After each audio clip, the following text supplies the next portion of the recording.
So in this video we will study logical effort. So consider this inverter.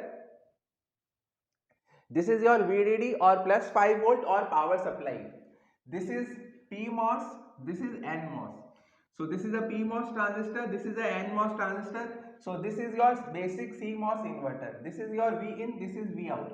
So this is your CMOS inverter or CMOS NOT gate. So what is logical effort? Logical effort is a technique which is used to characterize a logical cascade. So a logic cascade may consist of say 10 of these CMOS inverters connected in cascade.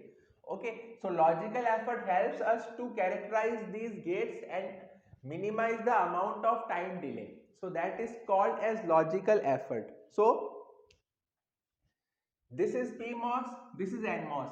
Consider that beta P and beta N are the trans conductance for these PMOS and NMOS. So beta P is the trans conductance for this PMOS and beta N is the trans conductance for this NMOS. So we can write beta P is equal to Kp dash W upon L. Beta P equal to Kp dash W upon L for P, and beta N is equal to Kn dash W upon L N. So where W and L are the ratio of the width to length. So W by L is also called the aspect ratio of the transistor. W by L is also called as aspect ratio. It is the ratio of width to the length of the transistor. Okay, so if and Kp dash and Kn dash, Kp dash is equal to mu P dash Cox and Kn dash is equal to mu N Cox. Because these oxide capacitances will be same for both the transistors, because both the transistors are made using the same process. So oxide capacitances will be same, but mu P is the mobility for holes and mu N is the mobility of electrons. So we know that mobility of holes is much more than the mobility of electrons. So mobility of electrons is about 2 to 3 times more than the mobility of electrons. So if we have K dash N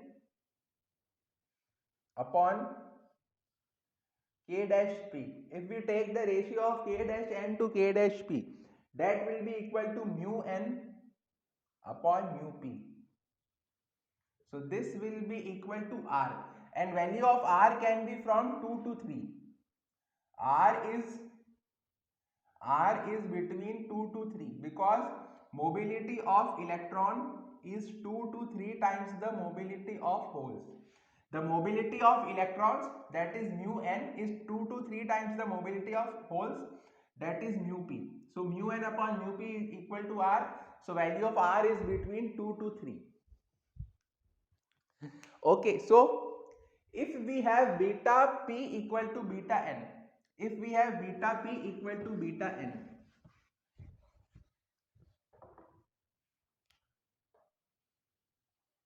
if beta P is equal to beta N, then what we can say is that K dash Kp dash W by L for P will be equal to Kn dash W by L for N.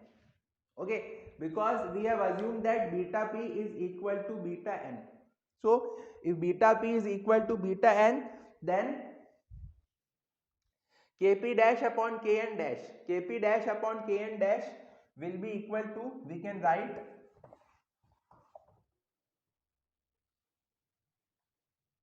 Kp dash upon Kn dash, or we can write W by L for P will be equal to W by L for N multiply by value R. Okay, W by L of P will be equal to W by L of N multiplied by R, because Kp dash is Kp dash upon Kn dash is equal to R. Kn dash upon Kp dash is equal to R. So W by L of P will be equal to R into W by L of N.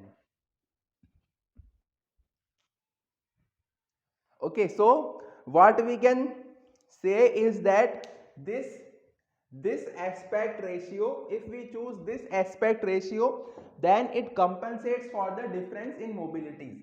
This aspect ratio will compensate for the difference in mobilities of the holes and the electrons. So this forms the basis for our logical for our reference inverter design. So if we now designing a reference inverter,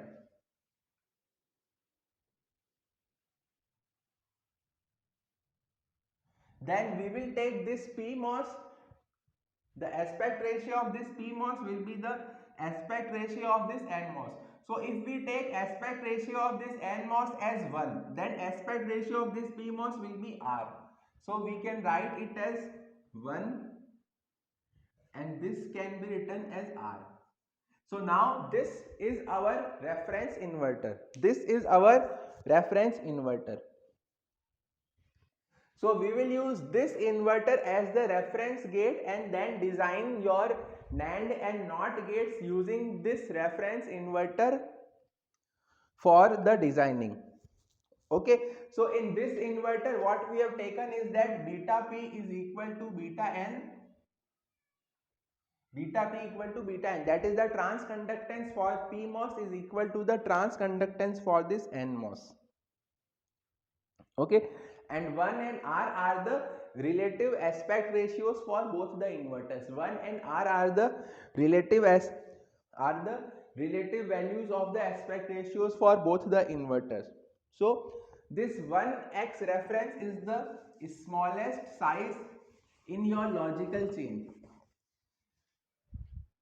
This is also called as 1x reference inverter. This is called as 1x reference inverter and it has the smallest size in the logical change. It has the smallest sizing in the logical chain. So larger devices will be simply obtained by scaling this circuit. The larger devices will be simply obtained by scaling this circuit. So if we want to design suppose a 4x NOT gate, if we want to suppose design a 4x NOT gate, then what we will have to do is we will have to choose the NMOS and PMOS of sizes 4 and 4R respectively. So NFET will be of size or aspect ratio 4 and your PMOS or PFET will be of aspect ratio 4R. Okay, so this is how we can obtain a 4x NOT gate. So the logical effort of this gate, the logical effort of this gate is defined as G. The logical effort of this gate is defined as G. Suppose the input capacitance C in is obviously equal to C ref and C out is the output capacitance. Okay, the input capacitance for this reference inverter is C in, so this can also be written as C ref and C out will be the output capacitance. So for the logical effort, that is G is defined as C in upon C ref. G is defined as C in upon C ref, where C ref is the is the capacitance of this reference inverter. So this reference inverter has the capacitance C ref, and C in is your input capacitance of your logical gate. So in this question we are using the reference inverter itself as the logical gate. So C in will be equal to C ref In this question, C in is equal to C ref. So if I write C ref upon C ref, so this will be equal to 1. So the logical effort for your reference inverter is equal to 1. Okay. Now we will try to obtain the value of this C ref. We will try to obtain the value of the C ref. So we have already seen that the logical effort for this reference inverter, that is G, is equal to 1. Now we will try to find the value of C ref, because value of logical effort is C in upon C ref, and in this reference inverter C in is itself equal to C ref. So G is equal to 1. But what we want to find is, we want to find value of C ref, that is the input capacitance for this reference inverter. Okay, so C in will be equal to oxide capacitance per unit area multiplied by the gate area. So gate area will be for both the gates AGP plus AGN. Okay, this capacitance is capacitance per unit area. So if we multiply it by the area, then we will obtain the total capacitance. So Cin is equal to COX into AGP plus AGN. Okay, now AGN is equal to WN into L, and AGP is equal to WP into L. Okay, because the channel length for both the MOSFETs will be same. So AGN is equal to WN into L, and AGP will be equal to WP into L.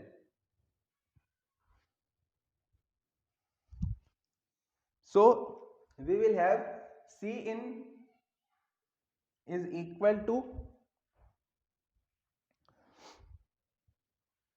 COX, and WP is equal to R into WN. So we can write it is equal to R into WN into L, because WP upon WN is equal to R.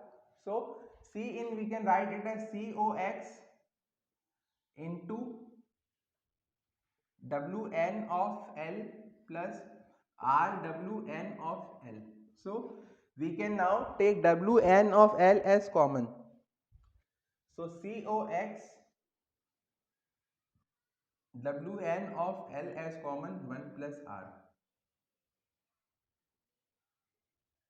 This Cin. Okay, so this Cin is equal to, and this can be written as equal to CGN, 1 plus R. So where CGN is equal to COX into WN into L. Okay, CGN is equal to COX into WN into L. Cin is the gate capacitance for your N MOSFET. Cin is your gate capacitance for N MOSFET. So this is equal to C ref, because here Cin is equal to C ref, so C ref is equal to CGN 1 plus R. Okay, so this is the formula which we must remember. Reference capacitance, or the input capacitance for the reference inverter. So this C ref is also the input capacitance for this reference inverter. So this reference inverter is also called as 1X inverter. 1X.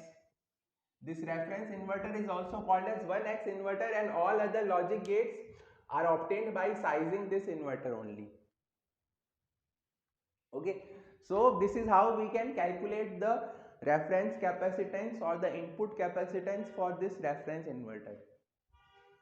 So I hope this video was clear to you. If you have any doubt, you can post your comment in the comment box. Please like and share the video, and please subscribe the channel. Thank you.